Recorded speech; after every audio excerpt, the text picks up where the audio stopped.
ಕಾವೇರಿ ಸಿಕ್ಕದ್ಲಾ? ಅವಳನ್ನ ಹಿಡಿದು ಊರಿಂದ ಆಚೆ ಹಾಕಿದ್ರಾ? ಬೇಗ ಹೇಳಿ. ಇಲ್ಲ ಲಕ್ಷ್ಮಿ, ಇನ್ನೇನು ಸಿಕ್ಕಾಕೋಬೇಕಿತ್ತು ತಪ್ಪಿಸ್ಕೊಂಡ್ಲು. ನಮ್ಮ ಕೈಗೇನಾದ್ರೂ ಸಿಕ್ಕಿದ್ದಿದ್ರೆ ಇಷ್ಟೊತ್ತಿಗಾಗಲೇ ಕಾವೇರಿ ಕತೆ ಮುಗಿಸ್ತಿದ್ವಿ.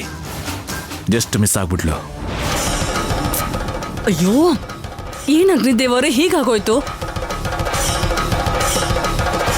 ಅವಳು ಸಿಕ್ಕಾಕೋತಾಳೆ, ಬಹಿಷ್ಕಾರ ಹಾಕ್ತೀರಾ, ಈ ಪೀಡೆ ತೊಲಗ ಹೋಗುತ್ತೆ ಅಂತ ಎಷ್ಟು ಆಸೆಯಲ್ಲಿದ್ದೆ. ನಿನ್ನ ಆಸೆ ನಿರಾಸೆ ಆಗಿಲ್ಲ ಲಕ್ಷ್ಮಿ, ಇನ್ನೊಂದು ಚಾನ್ಸ್ ಇದೆ. ಏನ್ ಹೇಳ್ತಿದ್ದೀರಾ ಅಗ್ನಿದೇವ ಅವರೇ? ಕಾವೇರಿ ಸೂರಮ್ಮನ ಮೀಟ್ ಮಾಡೋಕ್ಕೆ ಮುಸ್ಕಾಕೊಂಡು ಬಂದಿದ್ಲು. ನಮ್ಮನ್ನ ನೋಡಿ ಅಲ್ಲಿಂದ ಎಸ್ಕೇಪ್ ಆಗಿದ್ದಾಳೆ. ದೂರದಲ್ಲಿದ್ದಿದ್ರಿಂದ ಹಿಡ್ಕೊಳಕ್ಕಾಗದೆ ಕತ್ತಿ ಬೀಸ್ದೆ. ಕಾವೇರಿ ಕೈಗೆ ಅದು ತಾಗಿದೆ. ಅವಳ ಕೈಗಾಗಿರೋ ಗಾಯನೇ ಈಗ ಅವಳನ್ನ ಸಿಕ್ಕಾಕ್ಸುತ್ತೆ.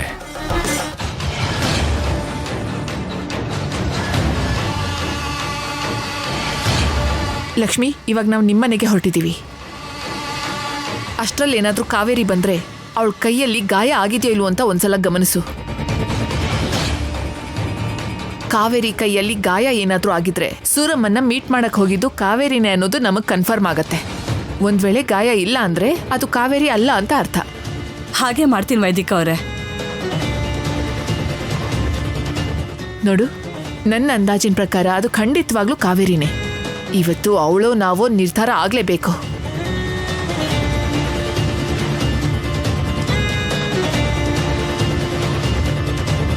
ಬೇಗ ಹೋಗು ಇವಾಗ ಅಗ್ನಿದೇವ್. ಈ ರಾಕ್ಷಸಿ ಸಿಕ್ಕಾಕೋತಾಳೆ, ಈ ಮನೆಯಿಂದ ಆಚೆ ಹೋಗ್ತಾಳೆ. ಅದಾದ್ಮೇಲೆ ಪೃಥ್ವಿ ಕಲ್ಯಾಣಿಗೆ ಮದ್ವೆ ಮಾಡಿಸ್ಬೇಕು ಅಂತ ಅನ್ಕೊಂಡ್ರೆ ತಪ್ಪಿಸ್ಕೊಂಡ್ಲು. ಕಾವೇರಿ ಸಾಮಾನ್ಯದವಳಲ್ಲ ಅಂತ ನನಗೆ ಗೊತ್ತು. ಆದ್ರೆ ಅವಳ ಕೈಯಲ್ಲಿ ಏನಾದ್ರೂ ಗಾಯ ಇದ್ರೆ ಮಾತ್ರ ನಾನು ಅನ್ಕೊಂಡಿರೋದೆಲ್ಲ ಸಾಧ್ಯ ಆಗುತ್ತೆ. ಬರ್ಲಿ ಮಾಡ್ತೀನಿ.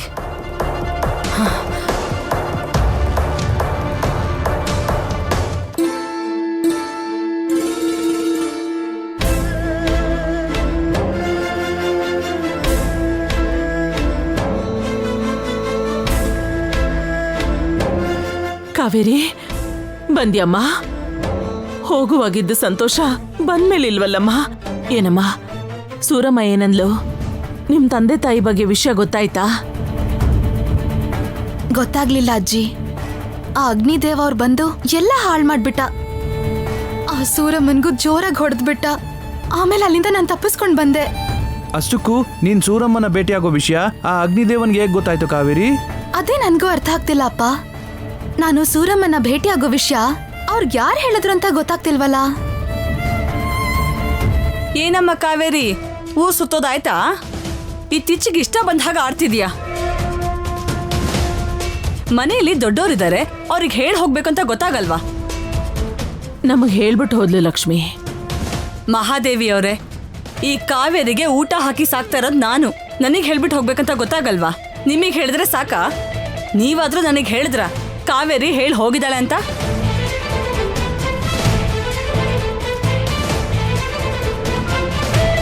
ಅಲ್ಲ, ನಿಮ್ಮ ಅಜ್ಜಿಗೆ ಏನಂತ ಹೇಳಿ ಹೋಗಿದ್ಯಾ?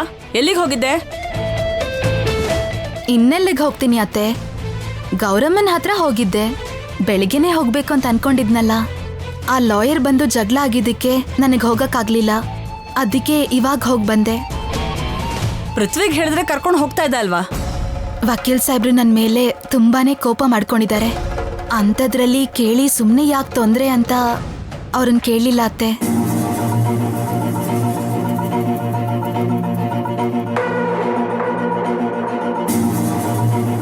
ಅಲ್ಲ, ರಾಜಮಾತೆಗೆ ಹೇಳಿ ಹೋಗಿದ್ದೀನಿ ಅಂತ ಹೇಳ್ತಿದ್ದಾಳಲ್ಲಮ್ಮ. ಯಾರೋ ಒಬ್ರಿಗೆ ಹೇಳಿ ಹೋಗಿದ್ದಾಳಲ್ವಾ? ಅಷ್ಟಕ್ಕೂ ನಿನ್ಗೇನು ತೊಂದರೆ? ಹಾಗಲ್ಲ ಕಣೋ ಅಮ್ಮ, ಪ್ರತಿ ಸಣ್ಣ ವಿಷಯನೂ ದೊಡ್ಡದಾಗಿ ಮಾಡಬೇಡ. ರಾಜಮಾತೆಗೆ ಹೇಳಿದ್ರೆ ಎಲ್ರಿಗೂ ಹೇಳ್ದ ಹಾಗೆ ಅಲ್ವಾ? ಹೋಗ್ಲಿ, ವಿಚಾರ ಬಿಟ್ಟಾಕು. ಕಾವೇರಿ ಗೌರಮ್ಮನ ಹತ್ರಕ್ಕೆ ಹೋಗಿಲ್ಲ, ಅವ್ರ ತಂದೆ ತಾಯಿಗಳ ಬಗ್ಗೆ ತಿಳ್ಕೊಳಕ್ ಹೋಗಿರೋದು. ಆದರೆ ಡಲ್ಲಾಗಿದ್ದಾಳೆ ಅಂದರೆ ಅವಳಿಗೆ ನಿಜ ಗೊತ್ತಾಗಿಲ್ಲ ಅನ್ಸುತ್ತೆ. ಅಷ್ಟಕ್ಕೂ ಏನಾಗಿರ್ಬೇಕಲ್ಲಿ?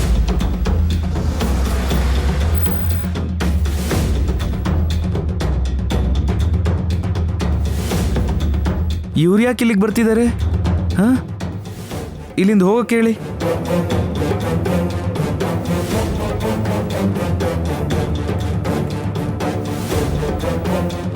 ಅಷ್ಟಕ್ಕೂ ನೀವ್ಯಾಕೆ ಬಂದ್ರಿ? ಮರ್ಯಾದೆಯಿಂದ ವಾಪಸ್ ಹೋಗ್ತಾ ಇರಿ. ಈ ಕಾವೇರಿನೇ ನಾವಿಲ್ ಬರೋ ಥರ ಮಾಡಿದ್ಲು. ದೇವಸ್ಥಾನದಲ್ಲಿ ಸೂರಮ್ಮನ್ ವಿಷಯದಲ್ಲಿ ಏನ್ ನಡೀತು ಅಂತ ಎಲ್ರಿಗೂ ಗೊತ್ತು. ಆದ್ರೆ ಊರ್ ಕಟ್ಟುಪಾಡನ್ನ ಪಕ್ಕದಲ್ಲಿಟ್ಟು ಸೂರಮ್ಮನ್ ಜೊತೆ ಮಾತಾಡಬಾರ್ದು, ಭೇಟಿ ಆಗ್ಬಾರ್ದು ಅಂತ ಹೇಳಿದ್ರು ಈ ಕಾವೇರಿ ಹೋಗಿ ಸೂರಮ್ಮನ್ನ ಭೇಟಿ ಆಗಿದ್ದಾಳೆ.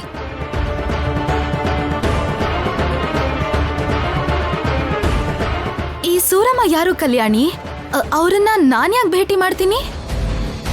ಅವ್ರನ್ನ ಯಾವತ್ತೂ ನಾನು ಮಾತಾಡ್ಸೂ ಇಲ್ಲ, ನೋಡ್ಲೂ ಇಲ್ಲ. ಅಂಥದ್ರಲ್ಲಿ ಊರಿನ ಕಟ್ಟುಪಾಡುಗಳನ್ನ ಮೀರಿ ನಾನ್ಯಾಕೆ ಭೇಟಿ ಆಗ್ತೀನಿ ಹೇಳು? ನಾವೆಲ್ಲರೂ ಹುಚ್ಚರು ಅಂತ ಅನ್ಕೊಂಡಿದ್ಯಾ ಕಾವೇರಿ? ನೀನು ಸೂರಮ್ಮನ ಮೀಟ್ ಮಾಡಕ್ ಹೋಗಿದ್ದು ನಾವು ನೋಡಿದ್ವಿ.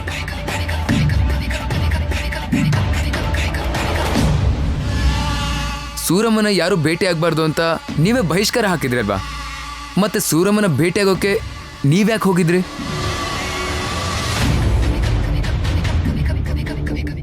ನಿಮ್ ಲಾಯರ್ ಬುದ್ಧಿವಂತಿಕೆನ ಸ್ವಲ್ಪ ಪಕ್ಕಕ್ಕಿಡಿ ವಕೀಲ್ರೆ. ಕಾವೇರಿ ಆ ಕಡೆ ಹೋಗಿದ್ ನೋಡಿ ನಾವು ಫಾಲೋ ಮಾಡಿದ್ವಿ. ಒಂಟಿಯಾಗಿ ಎಲ್ಲಿ ಹೋಗ್ತಿದ್ದಾಳಂತ ನಾವು ಫಾಲೋ ಮಾಡಿದ್ರೆ ಸೂರಮ್ಮ ಇರೋ ಕಡೆ ಹೋಗಿದ್ದಾಳೆ. ಅಲ್ಲೇ ಇವಳನ್ನ ಹಿಡ್ಕೊಂಡು ಶಿಕ್ಷೆ ಕೊಡೋಣ ಅಂದ್ರೆ ಅಲ್ಲಿಂದ ಓಡೋಗ್ಬಿಟ್ಲು. ಆ ಸಮಯಕ್ಕೆ ಚಿಕ್ಕಪ್ಪ ಚಾಕು ಬಿಸಾಕಿದ್ರು. ಕಾವೇರಿ ಕೈಗೆ ಗಾಯನೂ ಆಗಿದೆ.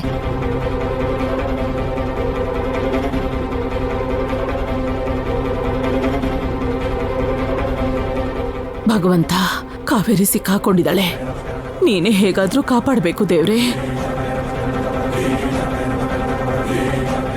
ಅಷ್ಟೆಲ್ಲ ಅನುಮಾನ ಯಾಕೆ ಪೃಥ್ವಿ? ಕಾವೇರಿ ಕೈಯಲ್ಲಿ ನಾವ್ ಹೇಳ್ತಾ ಇರೋಂಥ ಗಾಯ ಇದ್ರೆ ಕಾವೇರಿ ಸೂರಮ್ಮನ್ನ ಮೀಟ್ ಮಾಡಿದಾಳೆ ಅಂತ ಅರ್ಥ. ಒಂದ್ ವೇಳೆ ಯಾವ ಗಾಯನೂ ಇಲ್ಲ ಅಂದ್ರೆ ಕಾವೇರಿ ಹೇಳಿದ್ದೆ ನಿಜ ಅನ್ಕೊಳ್ಳೋಣ. ಭಗವಂತ, ಕಾವೇರಿನ ಬಹಿಷ್ಕಾರ ಮಾಡ್ತಾರೋ ಏನೋ, ನೀನೇ ಕಾಪಾಡಬೇಕು ದೇವ್ರೆ. ಅಷ್ಟು ಕಾನ್ಫಿಡೆಂಟ್ ಆಗಿ ಹೇಳ್ತಾ ಇದ್ದೀರಾ ಅಂದ್ರೆ ಆ ಗಾಯ ಎಲ್ಲಿದೆ ಅಂತ ನೀವೇ ತೋರಿಸಿ.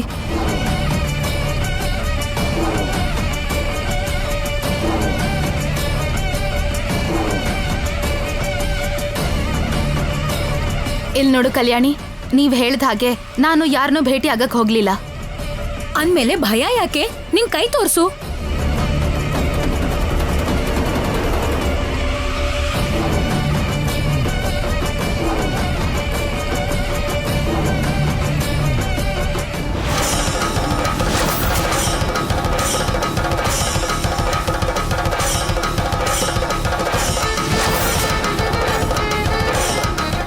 ಇವಾಗ್ಲಾದ್ರೂ ನಂಬ್ತೀರಾ?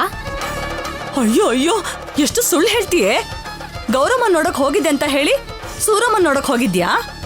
ಆ ಸೂರಮ್ಮನೇ ಗೊತ್ತಿಲ್ಲ ಅಂತ ಹೇಳ್ದೆ, ಮತ್ಯಾಕ್ ಭೇಟಿ ಆದೆ? ಒಂದ್ ವೇಳೆ ದೇವಸ್ಥಾನದಲ್ಲಿ ನಡೆದಿರೋ ಕಳ್ತನದಲ್ಲಿ ನಿಂದು ಪಾಲಿದ್ಯಾ ಹೇಗೆ? ಅಯ್ಯೋ ಅತ್ತೆ, ನಾನು ದೇವಸ್ಥಾನದ ಒಡವೆಗಳನ್ನ ಆಸೆ ಪಡುವಂತ ಹುಡುಗಿ ಅಲ್ಲ. ಏನೋ ಇತ್ತೀಚೆಗೆ ನೀನ್ ಮಾಡ್ತಾ ಇರೋದಕ್ಕೂ ನೀನ್ ಹೇಳ್ತಿರೋ ಸುಳ್ಳಿಗೂ ನೀನ್ ಮಾಡಿರೋ ಮೋಸ ನೋಡ್ತಾ ಇದ್ರೆ ನೀನ್ ಏನ್ ಹೇಳಿದ್ರು ನಂಬಕ್ ಆಗ್ತಾ ಇಲ್ಲ.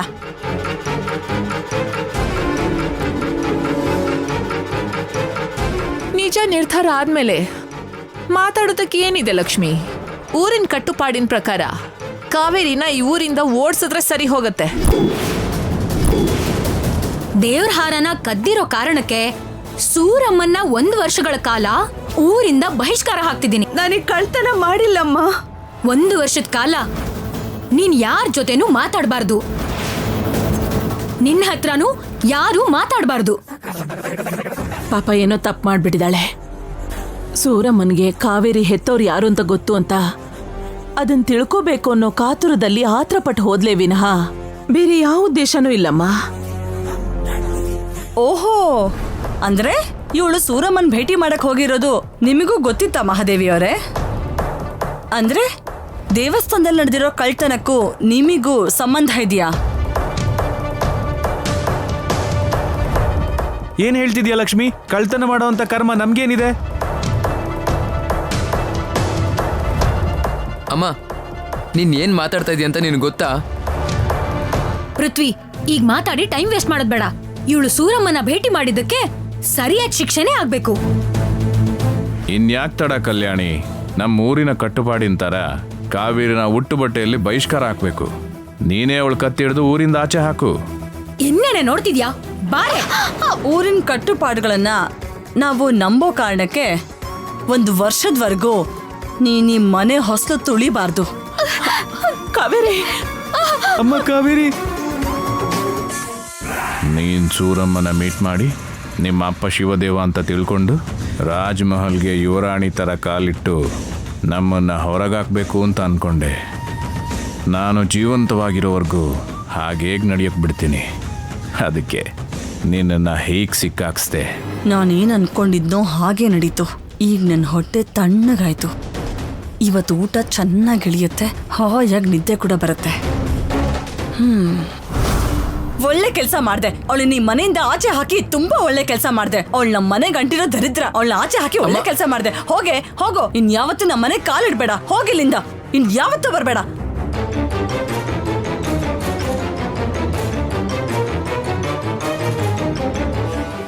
ಹೋಗು, ಇನ್ಯಾವತ್ತೂ ಬರಬೇಡ. ನಮ್ಮ ಮನೆಗೆ ಬರ್ಲೇಬೇಡ ನೀನು. ಅಮ್ಮ, ನಮ್ಮ ಮನೆಗಂತೂ ಕಾಲಿಡ್ಬೇಡ. ನಮ್ಮ ಮನೆ ಪೀಡೆ ತೊಲಗೋಯ್ತು. ಮೊದಲು ಅವಳನ್ನ ಆಚೆ ಹಾಕಿ. ಅಮ್ಮ, ಏನಾಯ್ತಮ್ಮ? ಅಲ್ಲ, ಏನ್ ಮಾತಾಡ್ತಾ ಇದೀಯ ನೀನು? ಕಾವೇರಿ ಊರಿನ ಕಟ್ಟುಪಾಡನ್ನ ಮರ್ತು ಇಲ್ಲಿಂದ ಹೋಗಿ ಆ ಸೂರಮ್ಮನ ಭೇಟಿ ಮಾಡಿದಾಳೆ ಪೃಥ್ವಿ. ರೂಲ್ ಅಂದ್ರೆ ರೂಲೇ ಅಲ್ವಾ? ಕರೆಕ್ಟಾಗಿ ಹೇಳಿದ್ರಿ. ಮನೆಯವರು ಹೊರಗ್ನವರು ಅಂತ ಭೇದ ಭಾವ ಮಾಡ್ದೆ ಒಬ್ಬ ಲಾಯರ್ ಹೆಂಡತಿಯಾಗಿ ಇನ್ನೊಬ್ಬ ಲಾಯರ್ಗೆ ತಾಯಿಯಾಗಿ ಯೋಚನೆ ಮಾಡಿ ನ್ಯಾಯ ಕೊಡಿಸಿದ್ರಿ. ಏ ಕಾವೇರಿ, ನಡಿ. ನಿನ್ ವಿಷಯನ ಪಂಚಾಯಿತಿ ಕಟ್ಟೆಲೆ ಮುಗಿಸ್ತೀನಿ, ನಡಿ. ಇರು ಕಲ್ಯಾಣಿ,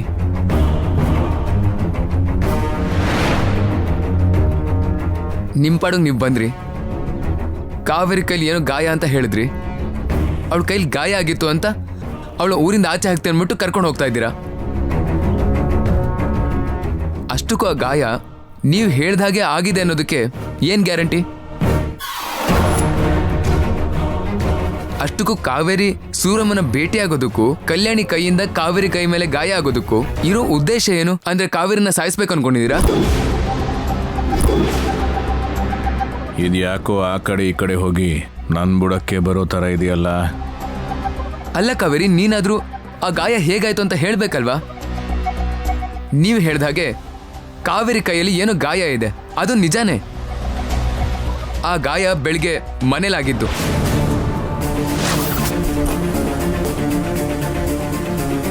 ಅವರು ಸೂರಮ್ಮನ್ ಭೇಟಿಯಾಗಿ ಜಾಗದಲ್ಲಿ ಆಯ್ತು ಅಂತ ಹೇಳ್ತಿದ್ದಾರೆ. ನೀನೇನ್ ಪೃಥ್ವಿ ಹೀಗೆ ಹೇಳ್ತಿದ್ಯಾ? ಹೌದಮ್ಮ, ಬೆಳಿಗ್ಗೆ ಹೊಟ್ಟೆ ಹಸುವಾಗ್ತಿತ್ತು. ಆಪಲ್ ಕಟ್ ಮಾಡ್ಕೊಡು ಅಂತ ಕಾವೇರಿ ಕೇಳಿದೆ. ಅವಳು ಆಪಲ್ ಕಟ್ ಮಾಡ್ಕೊಡ್ಬೇಕಾದ್ರೆ ಚಾಕುವಿಂದ ಅವಳ ಕೈ ಗಾಯ ಆಯ್ತು. ಹೇಳ್ ಕಾವೇರಿ. ಹೌದು, ಈ ಗಾಯ ವಕೀಲ್ ಸಾಹೇಬ್ರು ಹೇಳ್ದಾಗೆ ಆಗಿದ್ದು.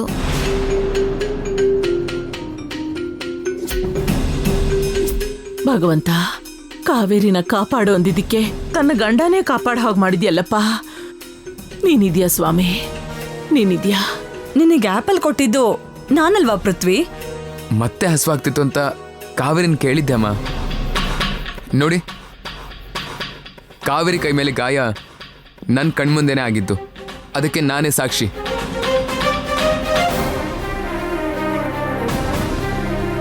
ವಕೀಲ್ ಸಾಹೇಬ್ರು ಹೇಳಿದ್ ನೀವ್ ಕೇಳಿಸ್ಕೊಂಡ್ರಿ ಅಲ್ವಾ? ನೀವೇನು ಹೊರಡ್ಬೋದು.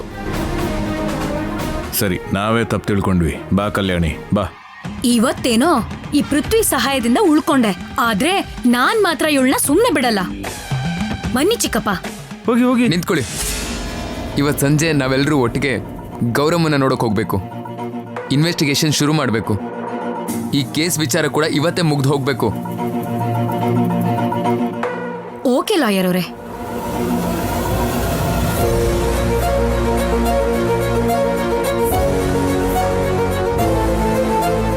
ಪೃಥ್ವಿ ಸರಿಯಾದ ಸಮಯಕ್ಕೆ ನಿನ್ನ ಕಾಪಾಡಿ ಗಂಡನಾಗಿ ತನ್ನ ಕರ್ತವ್ಯ ತಾನು ಮಾಡಿದಾನೆ. ಕಾವೇರಿ, ಅಮ್ಮ ಕಾವೇರಿ, ಬಾ ಅಮ್ಮ, ಬಾ ಒಳಗ್ ಬಾ. ಕಾವೇರಿ, ನಡಿಯಮ್ಮ ಒಳಗೆ.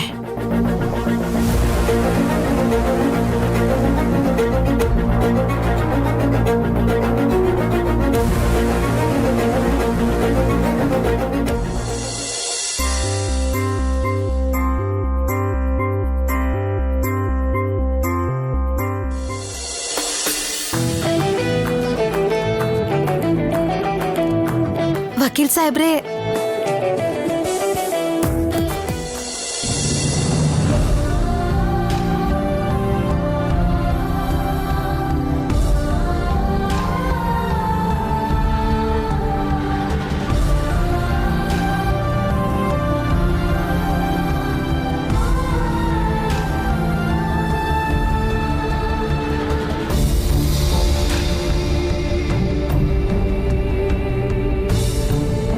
ವಕೀಲ್ ಸಾಹೇಬ್ರೆ, ಹೆಂಡತಿ ಅಂದ್ರೆ ಗಂಡನ್ಗೆ ಅರ್ಧಾಂಗಿ ಅಂತ ಹೇಳ್ತಾರೆ.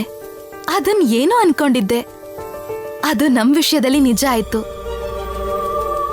ನಾನು ಯಾವಾಗ್ಲೂ ಯಾವ್ದೇ ಅಪಾಯದಲ್ಲಿದ್ರು ನನ್ನನ್ ಕಾಪಾಡೋ ಮೊದಲನೇ ವ್ಯಕ್ತಿ ನೀವೇ. ಕೇಳಿ ಸಹಾಯ ಮಾಡ್ದವ್ರಿಗೆ ದೊಡ್ಡೋರು ಅಂತ ಹೇಳ್ತಾರೆ, ಆದ್ರೆ ಕೇಳ್ದೇನೆ ಸಹಾಯ ಮಾಡ್ದವ್ರನ್ನ ದೇವ್ರು ಅಂತಾರೆ. ವಕೀಲ್ ಸಾಹೇಬ್ರೆ, ನಿಜವಾಗ್ಲೂ ನೀವ್ ನನ್ಗೆ ದೇವ್ರ ತರ ಪ್ರತಿ ವಿಷಯದಲ್ಲೂ ಜೊತೆಲೇ ಇರ್ತೀರಾ. ಇವತ್ತು ನೀವ್ ನನಗ್ ಸಪೋರ್ಟ್ ಆಗಿರ್ಲಿಲ್ಲ ಅಂದಿದ್ರೆ ಆ ಕಲ್ಯಾಣಿ ಅಮ್ಮ ಖಂಡಿತವಾಗ್ಲೂ ನನ್ನ ಊರಿಂದ ಆಚೆ ಹಾಕ್ತಿದ್ಲು. ಹೆಂಡತಿಯಾಗಿ ನನ್ ಕಂಡ್ರೆ ನಿಮ್ಗೆ ಇಷ್ಟ ಇಲ್ಲ ಅಂತ ಅಂದ್ರಿ, ನನ್ ಮೇಲ್ ಕೋಪನೂ ತೋರಿಸ್ತೀರಾ, ಆದ್ರೆ ನಾನು ಕಷ್ಟದಲ್ಲಿದ್ದಾಗ ಕಾಪಾಡ್ತೀರಾ. ಕಾವೇರಿ, ನೀನು ತುಂಬ ಸಲ ಹೇಳಿದ್ದೀನಿ, ಈಗಲೂ ಕೂಡ ಅದನ್ನೇ ಹೇಳ್ತಾ ಇದ್ದೀನಿ. ನಾನು ನಿನ್ನ ಕಾಪಾಡಿದ್ದು ನೀನು ನನ್ನ ಫ್ರೆಂಡ್ ಅನ್ನೋ ಕಾರಣಕ್ಕೆ ಇಲ್ಲ. ನೀನು ಮಾಡೋ ಕೆಲಸದಲ್ಲಿ ಖಂಡಿತ ಏನೋ ಕಾರಣ ಇರುತ್ತೆ ಅಂತ ನಂಬಿದ್ದೀನಿ. ಅಷ್ಟೇ ಅಲ್ಲ, ನೀನು ಅಲ್ಲಿಗೆ ಹೋಗ್ಬೇಕಾದ್ರೆ ನನಗೆ ಹೇಳ್ಬಿಟ್ಟು ಹೋಗ್ತೀನಿ ಅಂತ ರಾಜಮಾತೆ ಹತ್ರ ನೀನು ಮಾತಾಡಿದ್ದನ್ನು ಕೇಳಿಸ್ಕೊಂಡೆ. ಆಗಲೇ ನಾನು ನಿನ್ನ ಜೊತೆ ಬರೋಣ ಅಂತ ಅಂದ್ಕೊಂಡೆ. ಆ ಟೈಮ್ ಕರೆಕ್ಟಾಗಿ ಅಮ್ಮ ನನಗೆ ಬ್ಯಾಂಕ್ ಕೆಲಸ ವಹಿಸೋದಕ್ಕೆ ಅಲ್ಲಿ ಹೋಗ್ಬೇಕಾಗಿ ಬಂತು. ನೀವ್ ನನ್ನನ್ನ ಸ್ನೇಹಿತೆ ಅಂತ ಅನ್ಕೊಂಡು ಸಹಾಯ ಮಾಡಿದ್ರೂನು ಅದ್ರಲ್ಲಿ ಗಂಡ ಅನ್ನೋ ಕರ್ತವ್ಯನೇ ಕಾಣಿಸ್ತಿದೆ ಸಾಹೇಬ್ರೆ. ಆ ಪರಿಸ್ಥಿತಿಯಲ್ಲಿ ಯಾರೇ ಇದ್ದಿದ್ರು ನಾನು ಹೀಗೆ ಮಾಡ್ತಾ ಇದ್ದೆ ಕಾವೇರಿ. ಅಷ್ಟು ಮಾತ್ರಕ್ಕೆ ನೀನು ಹೀಗೆ ಬಂದು ನನ್ನ ತಬ್ಕೊಂಡು ಥ್ಯಾಂಕ್ಸ್ ಹೇಳೋ ಅವಶ್ಯಕತೆ ಇರಲಿಲ್ಲ. ವಕೀಲ್ ಸಾಹೇಬ್ರೆ, ನಿಮ್ಗೆ ನನ್ ಕಂಡ್ರೆ ಎಷ್ಟಿಷ್ಟ ಅಂತ ನನಗೆ ಗೊತ್ತು. ಮದ್ವೆ ವಿಷಯದಲ್ಲಿ ನಾನು ನಿಮಗ್ ಮೋಸ ಮಾಡಿದ್ದೀನಿ ಅನ್ನೋ ಒಂದೇ ಒಂದು ಕಾರಣ ಬಿಟ್ರೆ ನನ್ ಮೇಲೆ ನಿಮಗ್ ಯಾವುದೇ ಕಾರಣಕ್ಕೂ ಕೋಪ ಇಲ್ಲ. ಸರಿ ವಕೀಲ್ ಸಾಹೇಬ್ರೆ, ನೀವ್ ಹೇಳ್ದ ಹಾಗೆ ಒಬ್ಳು ಸ್ನೇಹಿತೆ ಆಗಿ ಒಂದ್ ಸಹಾಯ ಕೇಳ್ತೀನಿ, ಮಾಡ್ತೀರಾ? ಮಾಡೋಕ್ಕಾಗೋದಾದ್ರೆ ಖಂಡಿತ ಮಾಡ್ತೀನಿ. ನಿಮ್ ಕೈಯಾರೆ ನನ್ ಕೈಗಾಗಿರೋ ಗಾಯಕ್ಕೆ ಸ್ವಲ್ಪ ಔಷಧಿ ಹಚ್ತೀರಾ? ನೀನೇ ಎಲ್ಲರಿಗೂ ಎಲ್ಲ ರೋಗಕ್ಕೂ ಟ್ರೀಟ್ಮೆಂಟ್ ಕೊಡ್ತೀಯ ಅಲ್ವಾ? ಈ ವಿಚಾರದಲ್ಲಿ ನಿನ್ನ ಕಾಪಾಡ್ತಾ ಇದ್ದೀನಿ. ಆದರೆ ನನಗೆ ಆಪೋಸಿಟ್ ಆಗಿ ಲಾಯರ್ನ ಅಪಾಯಿಂಟ್ ಮಾಡ್ಕೊಂಡೆ ನೋಡು, ಆ ವಿಚಾರದಲ್ಲಿ ಯಾರು ಕಾಪಾಡಕ್ಕಾಗಲ್ಲ. ನಾನ್ ಯಾವ ಲಾಯರ್ ಹತ್ರನೂ ಮಾತಾಡಿಲ್ಲ ಸಾಹೇಬ್ರೆ. ಅದೆಲ್ಲ ಯಾರೋ ಪ್ಲಾನ್ ಮಾಡಿ ನನ್ನನ್ನ ಸಿಕ್ಕಾಕ್ಸಿದ್ರು. ನೀವ್ ನನ್ನ ನಂಬಿಲ್ಲ ಅಂದ್ರೆ ಆ ಕೇಸ್ನ ನಾನೇ ವಾದ ಮಾಡ್ತೀನಿ. ನಾನು ನಿಮ್ ಹಾಗೆ ಲಾಯರ್ ಓದಿಲ್ಲ, ಆದ್ರೆ ಅನ್ಯಾಯದ ವಿರುದ್ಧ ಹೇಗೆ ಹೋರಾಡ್ಬೇಕು ಅಂತ ನಂಗೆ ಗೊತ್ತು. ಅದೇ ತರ ಅಗ್ನಿದೇವ ಅವ್ರ ಮುಂದೆ ಗೆದ್ದು ಗಂಡನ್ ತಕ್ಕ ಹೆಂಡ್ತಿ ಅಂತ ಅನಿಸ್ಕೋತೀನಿ. ಅದು ನೋಡೋಣ. ಈಗಲೇ ಗೌರಮ್ಮನ ಹತ್ರಕ್ಕೆ ಹೋಗ್ತಾ ಇದ್ದೀವಿ.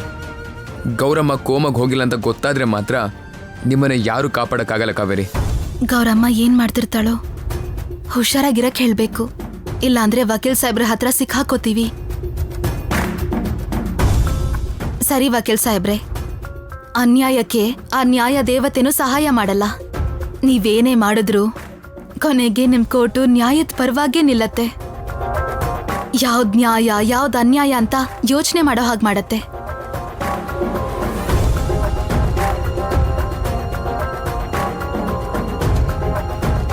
ಅವ್ರ ಹತ್ರ ವಾದಿಸ್ತೀನಿ ಅಂತ ಹೇಳ್ದೆ.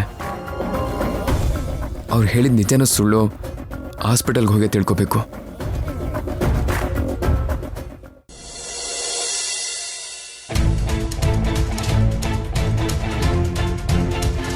ಡಾಕ್ಟ್ರೇ, ಆ ಅಗ್ನಿದೇವ್ ಅವರು ಲಾಯರ್ ಜೊತೆ ಬರ್ತಿದ್ದಾರೆ. ಗೌರಮ್ಮ ಕೋಮಲ್ ಇರೋ ತರ ಆಕ್ಟಿಂಗ್ ಮಾಡ್ತಾಳಲ್ವಾ? ಎಲ್ ಮಾಡ್ತಿದ್ದಾಳಮ್ಮ? ಯಾವಾಗ ನೋಡಿದ್ರು ತಿನ್ಕೊಂಡು ತಿರ್ಗಾಡ್ತಿದ್ದಾಳೆ. ಅಯ್ಯೋ, ಇವಾಗ ಅವ್ರ ಕಣ್ಣಿಗೆ ಬಿದ್ರೆ ಸಿಕ್ಕಾಕೋತೀವಿ. ಬನ್ನಿ ಬೇಗ ಹೋಗೋಣ.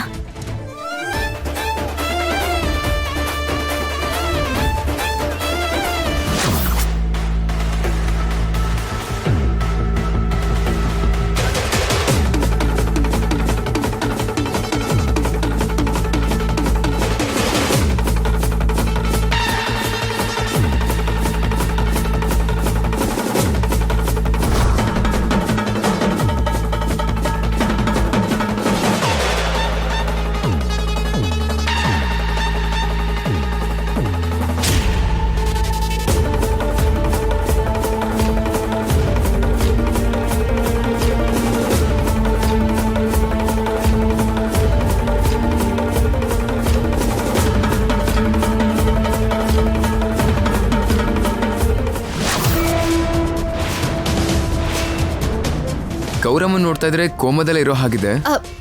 ಇರೋ ತರ ಅಲ್ಲ ಸಾಹೇಬ್ರೆ, ಕೋಮಾಲೆ ಇದ್ದಾಳೆ. ಎಸ್, ಆದ್ರೆ ಆಪಲ್ನ ನೋಡ್ತಾ ಇದ್ರೆ ನನ್ಗೆ ಯಾಕೋ ಡೌಟ್ ಬರ್ತಾ ಇದೆ.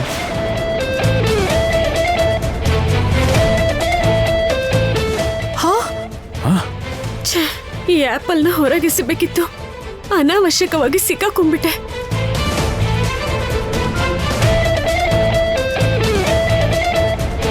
Sister sister,